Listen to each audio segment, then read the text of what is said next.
Hello and welcome to today's presentations. In my talk I will be talking about both floating point as well as fixed point representations. But before we start, before fixed point representations, rather I will start with floating point representations because students find it much more difficulty in understanding this concept. So let me start with first floating point representations. I will simply write FP representations. Now here what exactly we are going to talk about is that you have a very large number, you can have a very large number, you can deal with very small number, but at the time you can deal either a large number or a small number, you cannot have a both number at the same time. Now for example, if you want to represent a very small number, let us for example, then you can present like this. For example, I have a number like 1, 2, 3, 4, 5, 6, 7, 8. This is a number and I want to present them in a very small way, or let us say extremely small number. In that format I want to present this number. Let me just start now. So this is the number. Now this is again not very small number, but I want to make it much more smaller. Now how I can do it? Let us say if this is the number, I want to make it much more bigger number. How can I do it? This one now. So let us say if I want to make it much more smaller, what I can do, just assume that this is a radix point is here. I want to make it smaller, then I can have a number of, let us say I can put 80 here this side. So I have 3, 3, 6, 7, 80. And now I put this decimal point, or let us say this is the radix point, put it here. Now this becomes a very small number now.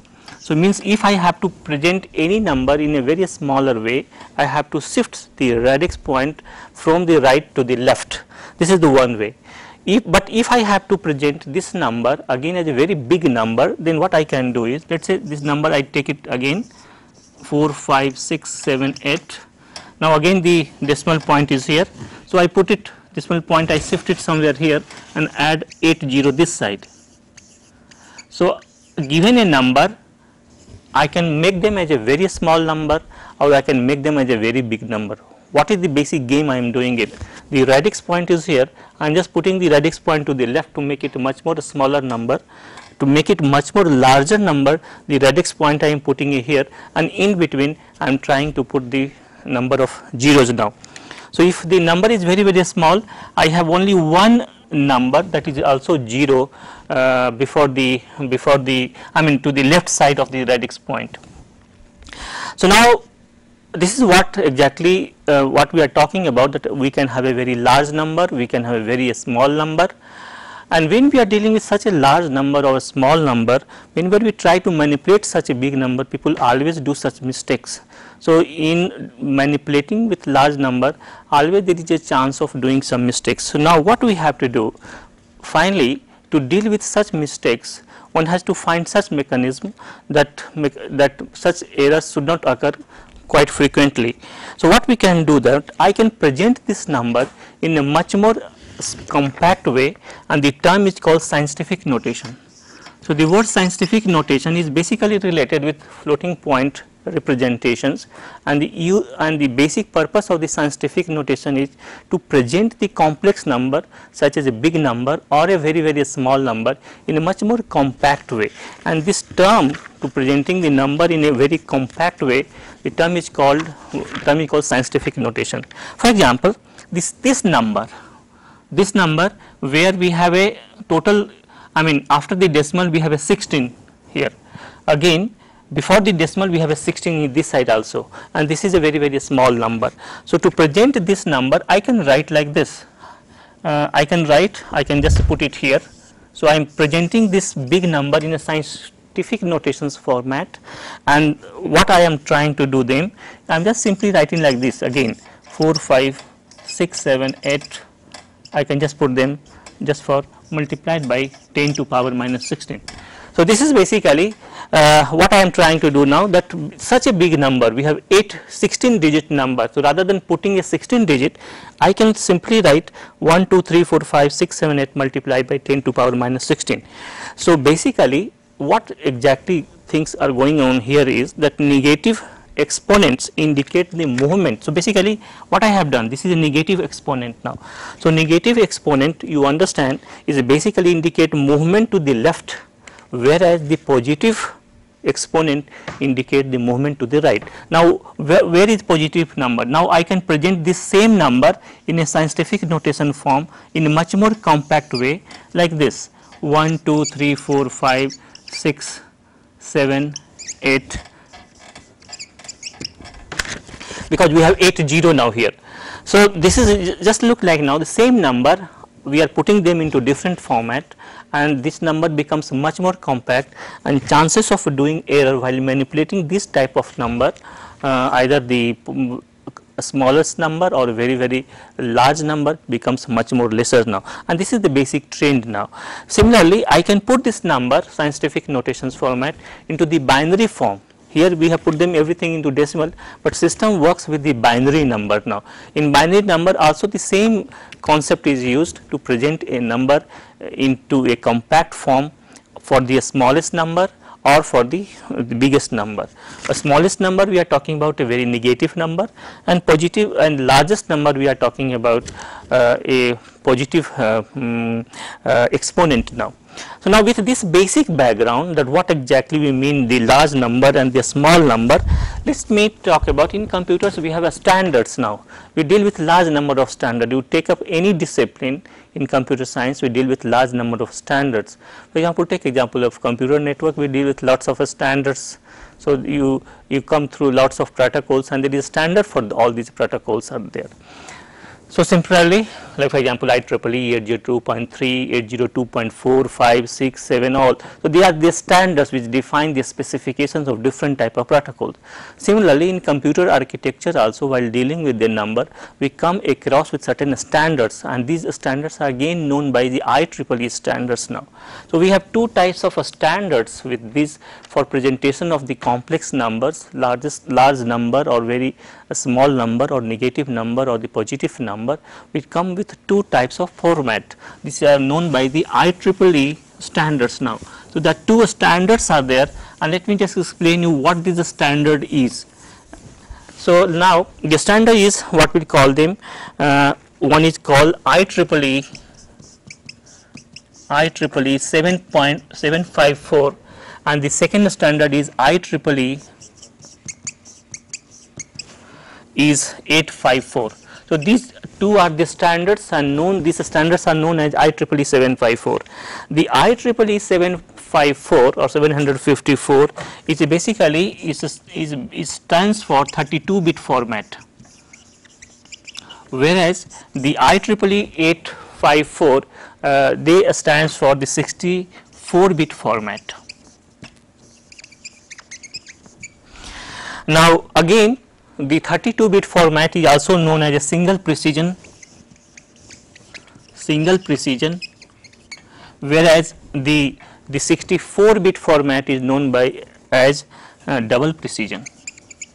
So, these two are standards you have to understand when you are dealing with the floating point notations in binary format.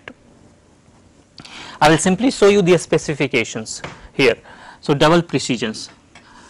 Now, let me know what exactly mean 32-bit format. It means basically that if you look back the previous example which I have given them, like 1, 2, 3, 4, 5, 6, 7 and multiplied by 10 to power minus 16, and the second representation was the number multiplied by 10 to power 8 now. So, 10 to power 8 is a what we call the exponent, and this number the magnitude 1, 2, 3, 4, 5, 6, 7 is called mantissas now. So, basically these formats 32-bit format and 64-bit format, they specify that how many bits are required for mantissa, how many bits are required for exponent, and of course there is single bit is used for representation of the sign bit. So, we have written 10 to power minus 16. So, now how the minus will be represented? There is a bit, normal case you simply write minus and plus, but it is difficult to represent like this in the computers now. So, we represent everything through bits, either 1 or 0. So, the basically for positive it is 0 and for the negative it is 1. So, the format look like this. I am talking about 32-bit format, this IEEE 754 format. So basically format once again, this represents that how many bits one will use for mantissa, how many bits one will use for the exponent, and of course one bit is basically used for the sign bit. So let me start from this side. Most significant bit is the sign bit. So here is the sign bit. So if this is a minus, it will be 1. If it is a positive, then it will be 0, single bit. Now there is a 8 bit is used here. Let us say I can just put the 8 bit. The 8 bit are basically used for representation of exponent now. So this is the area for the exponent. So for example, I had written 10 to power minus 16. So minus will be represented here by 1 bit, and this 16 will be represented here through 8 bits now. Now and this is the sign is mantissas now. So mantissa we have a 23 bits. This is mantissa now. 8 bit is for your exponent and 1 bit is your sign bit. So total becomes 32 bit now. Now and this is called single precisions now. Now let us go for the double precision. Now in double precision it will be entirely different kind. A much more larger space for both exponent as well as the mantissa, but sign bit is remains the same. I will just write the S which indicates the sign bit. Now again in the double precision, that is 64 bit, we have again 1 bit for the sign bit and 11 bit for the exponent. So here is exponent, again is larger numbers you can represent them. So the exponent here you have a 11 bit, 1 bit is here again, and 52 bits. Just see the size you can have, you can represent here with this one now. So 52 bits are basically for the mantissas now. So these are the standards which has been defined so far, and most of the architecture supports these 2 standards for representations of a floating point representations now. Now once we have these things, once you understand the basics of floating point representations and the standards and the terms called scientific notations, and you know how you can represent, given a number, you can represent a number in a very big way, or you can make them as a much more smaller by putting the radix point to the extreme left, and in between you can have as many 0 as you want. And similarly for representing the bigger number, you put the radix towards the extreme right side, and again between number and the decimal point you put lots of zeros now. Now once we know the basics of what is floating point standards and all, let us move to do some arithmetic operations. I will just show you 1 or 2 examples for doing floating point additions, and I will define various rules for doing multiplications, division and subtraction, which you have to do as an exercise.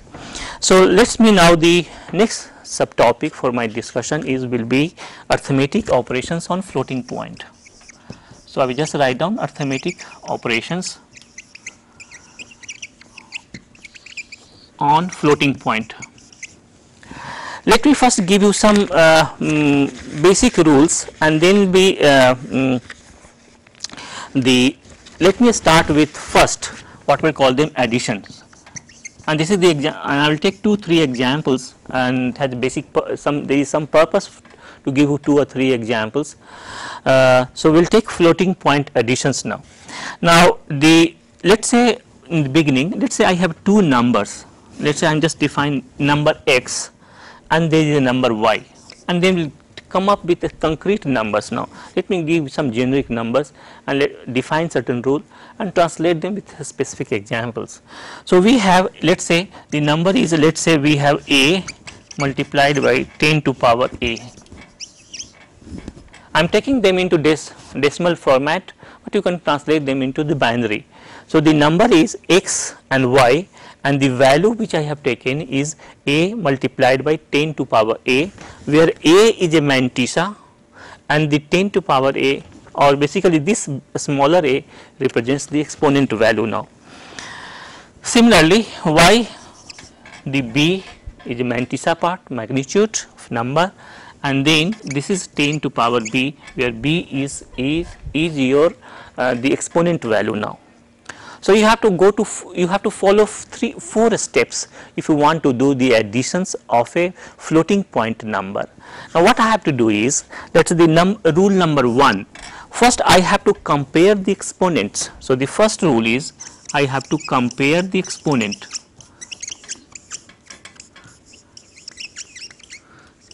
So I have to compare a and b.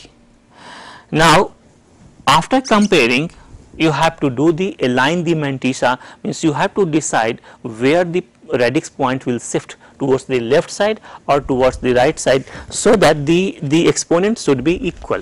Because you want to add 2 numbers, first you have to make these 2 exponents equal, and you have to target the smaller number, a smaller exponent, and accordingly the mantissa of this smaller exponent has to be aligned properly. By alignment means I have to move the radix point this side or that side depending upon the value of exponent. So the second one counts align or alignment of the align of mantissa or align the mantissa. I am simply write mantissa. The third one, then you add or subtract depending upon what the operation which you have taken now. The third will be add or subtract. For multiplication there is a little bit different type of rule, add or subtract. Subtract the mantissa.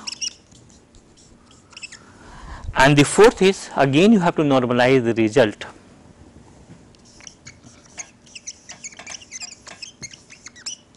Normalize the result. So this is basically basic framework in which we will move now, that how we will do some addition. We will take 2 examples to understand. So we have right side we have kept the rules, and now we will take some concrete example of a and b and value of a small a and a small b. Let us say now my value becomes x equals 0.97. This is my value of a, this value a. Again multiplied by 10 to power 2. So this is my mantissa and this is my exponent. The y is this value y which I have taken now, is again I have taken 0.81 multiplied by again 10 to power 1. So here the exponent is 1 and here the exponent is 2, both are not equal. So I have to align the mantissa accordingly. I have to make them equal, and accordingly I have to align the mantissas now. So now stage 1 I am taking now. Now stage 1, so just write a stage 1 here. I am just trying to map them with this example both. Stage 1, I am comparing the exponents now. Now I am compare the additions, we find that is one exponent 2 which is greater than the another exponent, that is 1. Now so what we have to do now in this case, now we have to go to the step 2. If the equal, they you do not need to worry about. If it is not equal, then only you have to align the mantissa. If both are 2, immediately you can come to step number 3, but since it is not equal, and you have to do this one. And what else I told that you have to make the smallest number for the alignment now. So let us go to the, so basically what you have to do in this case, you have to align this value y, because this exponent value of y is smaller than the x ones. So we am trying to align the y. Now what I have to do? For that I have to move to stage number 2, because that is what is written here. Let me repeat once again. If it was equal, you do not need to do this step, you can move immediately here, simply you have to add the mantissas now. But since both are not equal, you have to follow this step number 2, and you have to do the alignment for the smallest number. Now in this case y is the smallest exponent, value of y is 1. So I am trying to align this one. So I have to make to 10. Now what exactly I am trying to do now? I have to make it equal to 2.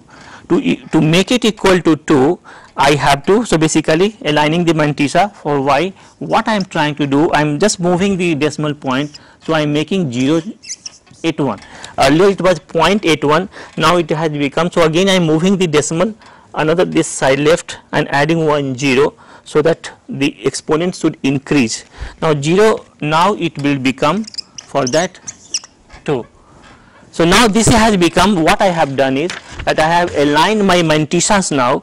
So for that I did this operation, I shifted my radix here, and again this way my what we will call them, the exponent got increased now.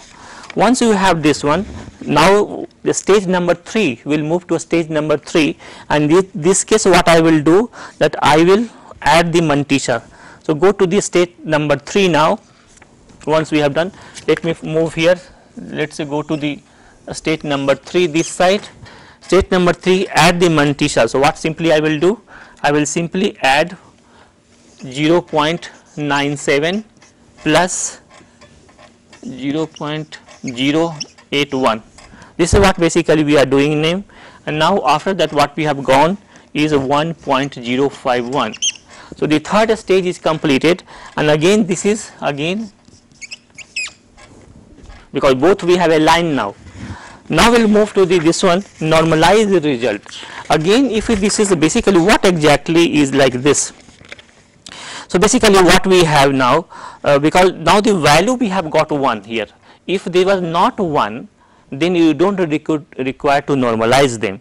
So now in this case what we have to do now, that I will be basically what I will do now, that I will normalize this value. So again this I will shift this one again this side. So let us go to a stage number 4,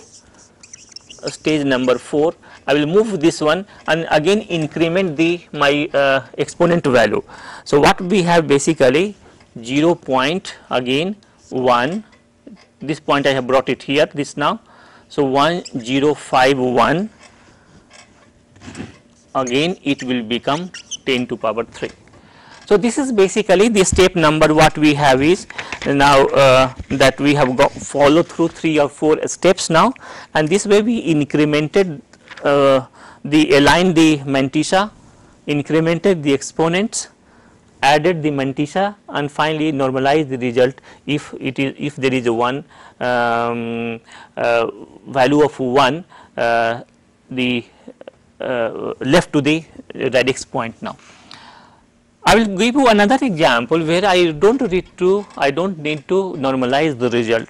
Let us take one more example to understand the concepts.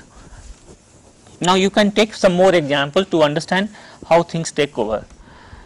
Let us have another examples I have, so that I can just give you where the mantissa will be not be, I mean where we do not require to do this one.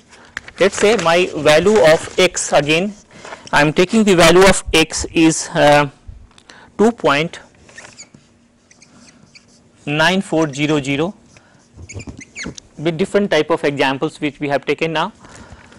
So here this is value is a, and again the this value of a small a is 2 here, again the y is we have taken 4.3100, 10.4, this is the 10.4 I have taken now. Now what we have to do, again I will compare here this both exponent, stage number 1, compare the exponent. Now in this case the 4 is greater than 2, so you require to have the alignment of mantissa. This is my stage 1. Let us go to the stage 2 now. So what I have to do now, I have to make them into the, so basically you have to get now this value, now you have to target this value, this one. Now this one you have to make them as a 10 to power 4. Now what I have to do now, I have to shift the radix point, and by shifting this radix point what I will do now, I will get again 0 into 0 2, because 2 times I have to shift, 2 positions I have to shift, because in the previous example only one position the radix point had to be shifted, but in this case 2 points have to be shifted, because this is a 4 and this is just 2. So the margin is of 2 now. So now what I have to do now, the mantissa will be this one, I will just shift them this side. I will just shift them 1 point here, again another 0 I will add them. So, now I will make them as 0.0294, then it will become 10 to power 4. So, now step number 3, stage 3, I have already aligned the mantissa, make the exponent equal to the to which one, to in this case to y. Now, I will add x plus y. So, I will add this value, in this case it will be 4 point what we have to do now, something, if you add these two value you will get 3394 into 104. Now, again in this case the value is this 4, again you have to the another example where you require to normalize the mantissa, that again you have to shift this point here and this value will become 5. So, now again the fourth one, stage number 4th, I have to align the normalize the result. This point will be shifted here. So, it will be 0.43394 into 10 to power 5. But there will be some examples you do not require to normalize the result, and this value will not have this will have a 0. If in this case if it is 0, then you do not need to normalize the result will be straightforward what you have got after additions now. So, these are the two examples to explain you some basic concepts of how we do this one now. Again there are certain rules which I will just say. Now, you know that what I have to do in case of additions and subtractions, the rules remain the same, that you compare, align it, do the addition or subtractions, and finally normalize the value if necessary. But in case of multiplications, there are certain changes are there that I will just try to focus now.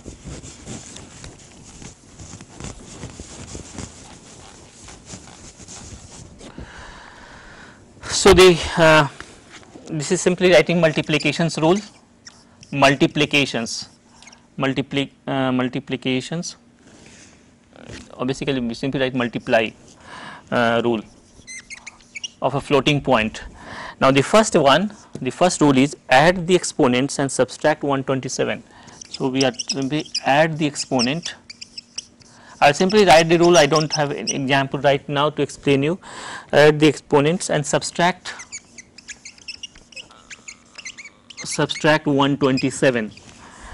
Then multiply the mantissa. Here you are multiplying the mantissa, there you are adding or subtracting.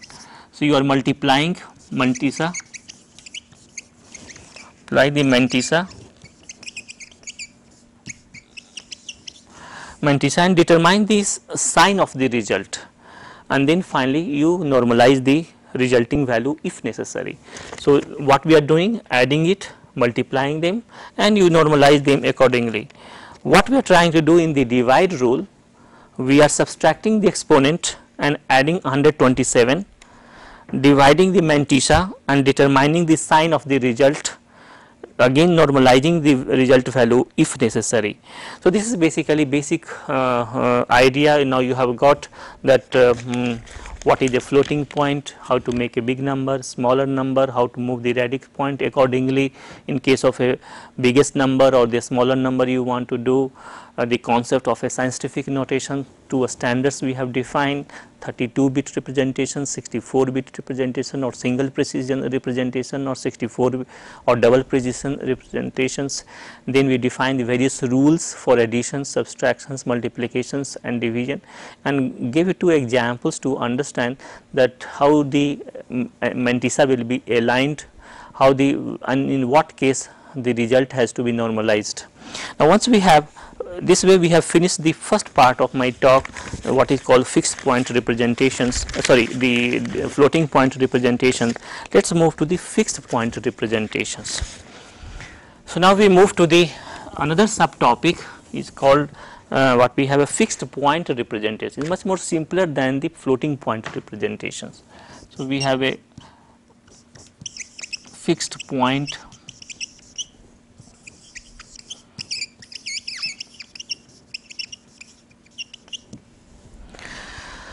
now here basically You know that the number, what exactly we have to do now, you take any positive integer. You have two types of fixed point representation. We deal with two types of number. It could be a positive number, or it could be a negative number. It could have a fractional value, or it could have simply integer value. So we have these variations are there. Let me just repeat it again. As a part of fixed point representations, we have to deal with a negative number as well as a positive number, a number with fraction and number without the fraction, what we will call them integers number. So we have to do. So in case of a number fixed, I mean positive number, or in case of a negative number, we have to decide, we have to find out mechanism how the sign bit will be represented, how the 0 will be represented, sorry, how the positive number will be represented, how the negative number will be represented. As I told earlier that in the floating point representations context, that the normally we write plus or we write minus, but it is difficult to do this one through the, I mean through computer circuitry. So we always we represent everything through either 0 or 1, and 0 we have taken for the positive number, and the 1 we take for the negative number. Now, so given the number of any kind, or we have a fractional number, in case we have to think of where the decimal point will be represented, where the radix point will be represented, where it will be located. In fact, it is not, it basically assumed to be, is simply position is identified rather than the presence of that radix has to be considered. So basically what we are trying to talk about is that what should be the mechanism of presenting the positive number, negative number, fractional number, and so on. So now with this, now we have basically let me just start with the what we will call them integer representation, number without any fraction, but it could be a negative number, it could be positive number. So as a part of this one, let us start with the integer representations.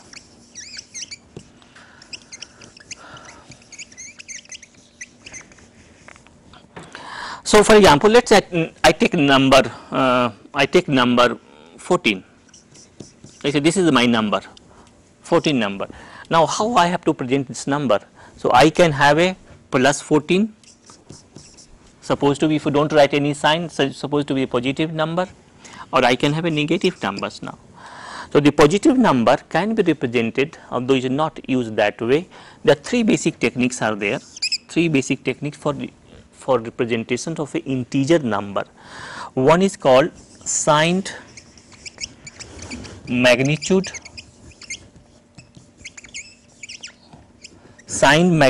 representations.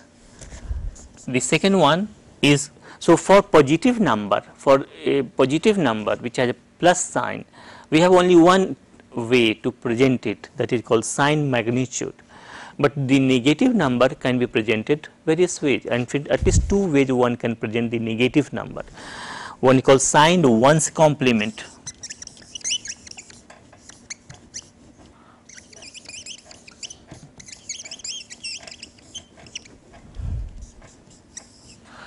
Then we have a signed 2's complement.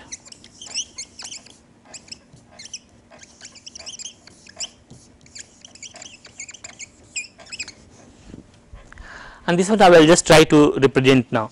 So let us, for example, if I have to represent this number plus 14. So what I am in the signed magnitude, what we do now, we represent this number 14 into the binary and put 1 for the sign bit. So binary number, if I have a, but again just remember that we are talking, let us say if I have 8 bit registers, then you have 16 bit registers, you have 32 bit registers. So you have to understand how it will be represented now, because there is no empty cell. So you, although for example, if I have to have a 14 number, the 14 is basically what? Is 8 plus 4 plus 2, 0, this is the 14. Now, but we are talking about 8 bit. Now 8 bit, so remaining 4 bit in the most significant side again will be filled up by 0. So this will be 0, 0, 4, 0. Now what we have is the 3 0 will be there and 1 0 will be for the sign bit. So again in the sign magnitude representations, the positive numbers are of 14 I have presented in this format in 8-bit registers. Now, so the 8-bit registers, 1 bit is used for the sign bit, and another remaining 7-bit are basically used for presenting a number.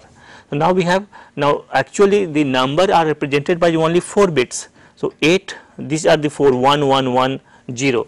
If I have to represent a 15, I will simply say 1 4 4 ones, something like this. If I have to represent the 16, so I can have 1 something like this, I can represent them. If I have to represent 31, so all will be ones now. So that way one can represent the number into the binary format. So actual numbers are basically located, presentation of the number are located from here, 8 plus 4 plus 2 plus 0, and these numbers are empty, which have to be filled up by 0.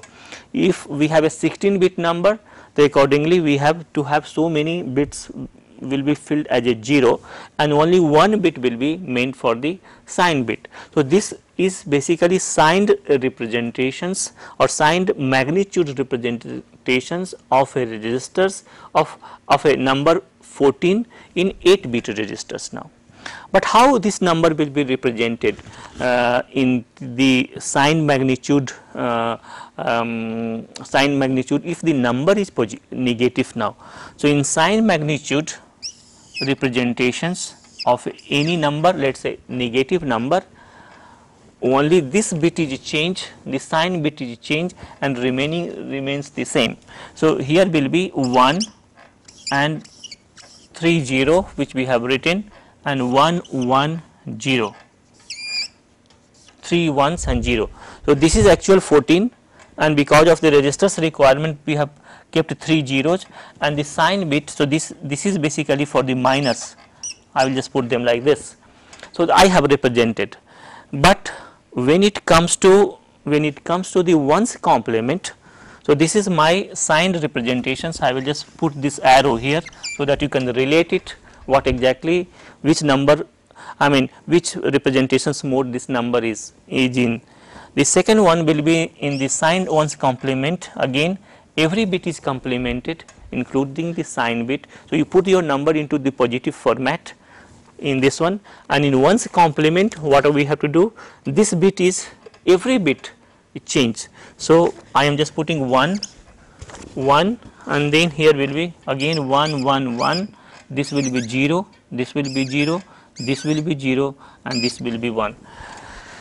This is basically the ones complement format. So basically I am just explaining you how the numbers are represented in the fixed point representations now. So if it is a positive number, if it is 8-bit registers, only 1 bit will be for the sign bit, and remainings will be used for presenting the number, and some bits of the registers will be filled up by the 0. If it is a negative number, in signed magnitude format, only the 1 bit will be changed and the remaining bits remains the same. But in ones complement, every bit gets changed, including the sign bit, and the minus 14 will be in this format. In the ones in the 2's complement, it is basically 2's complement is a 1's complement plus 1. So again it will be 1. So I am just adding 1 to here to get the 1's complement. What I am getting is 0, and this is 1, and remaining remains the same, 1 1 1 and 1. So this is the signed 2's representations of my number. So you can take any such number. Let's take another number. We have a 16, for example, 16. So 16 will be in the signed magnitude. It will be, let's do 1 or 2 exercises to understand how the numbers are represented here in one complements. So 16 will be in the signed magnitude. It will be 1, and then how the 16 will look like? 16, no 8, no 4, no 2, no 0, this one 16, and then you have 8-bit registers. So already 3 5 bits and then 6 bits, so you have to put only 2 0. So this is my 16 in the sign magnitude form. Then we talked about how it will put them into the into the ones complement. Again ones complement, everything gets changes. This is my this is if I write 0 in plus, correct. This is the, so in is plus 16, I just write in plus 16 will be put into this format. The minus 16 into the sign magnitude will be simply, this is gets changed and this remains same, 1 0 0 4 0, then minus 16 in the ones complement, again everything gets changed, 0 0 this 0 1 1 1 1, then we have the in twos complement.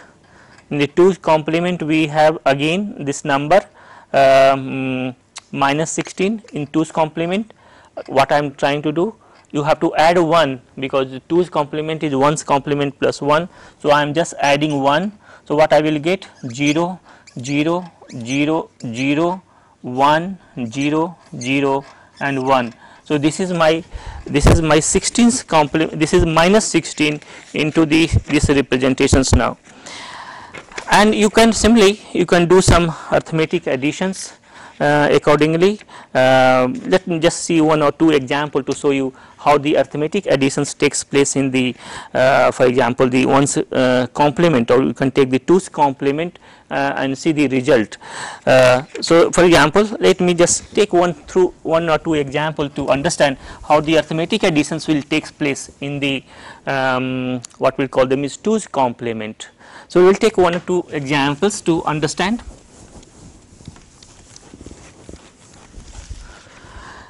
So, let us say for example, I have a two numbers, this is will take 2-3 numbers we will take and see how the arithmetic addition is taking place now. For example, I am just doing plus 6 and this is my number plus 13. So, normal decimal what you do now is basically you simply say 19, something like this, but in the binary you have to convert them into the binary format. Your 6 is basically, this is your 6 and this is your and remaining will be 0, depends upon how many registers we have taken, what is the size of registers. So, 3 bit, 3 6 bit, and this is my sign bit. The 13 will be, what is the 13? 13 is 8 plus 4, this is your 13 now, and this is again will be 0 0 and 0. This is your 13 now. Now, you have to be 19. Let me just try to see whether we get 19 or not. Again what we have to do, we have 1 1 0, again 0 and then 1. So, what we have got? So, we have got, and then this all will be 0 0 and this is my 0, this is my sign bit, this is my sign bit now. So, now what we have is, see this is my, if we get what we have got now, this is a 16 plus 2 plus 1. So, 16 plus 2 18 plus 9. So, this is what we have to do now. This is your 19 now, 19 plus 19. But if let us say now my number is become like this, let us say now I am taking minus 6 and plus 13. So, minus 6 it has to be basically 7. Now, how I will put them into this one? Let us say I convert them into the ones complement, for example, let us say 2 complement. Let us say I put them into 2's complement. Negative numbers I can represent them into the 2's complement. So, what I have to do? I will make them as a 1 1 1 1, 0 becomes 1, all the 4 0 becomes 1 0 0 1, and then finally what I have to do? Again I will add, this is one's complement, I will add them. So, 0, this 1 0 1 1 1 1 1. So, basically what I have got is that I have got 5 ones then 0 1 0, and again I will add with this number 6, this is your 13 number. So, 8 plus 4 this is 13 number, I am just adding them here, and finally what we got them, this is 1 1 1 0 0 0 0 and 0, and finally this get 1. So, basically what I have got, this is my 7 now. So, 7 is basically, so this is what we have. Anyway, let me just complete now quickly what we have discussed. We took two the topic for my discussion was the number representations. We talked about both floating point representation as well as the fixed point representations. We gave you two standards. Also we showed you how we do additions of a floating point numbers. Also we defined various rules for adding multiplications and for division, and finally also we talked about how the positive numbers is represented, how the negative numbers are represented. We gave you that only one rule is there for one mechanism is there for positive number representation, although there are two rules are there, two techniques are there for negative number representation, and finally we showed you how to do some additions and subtraction using the 2's complements. Thank you very much.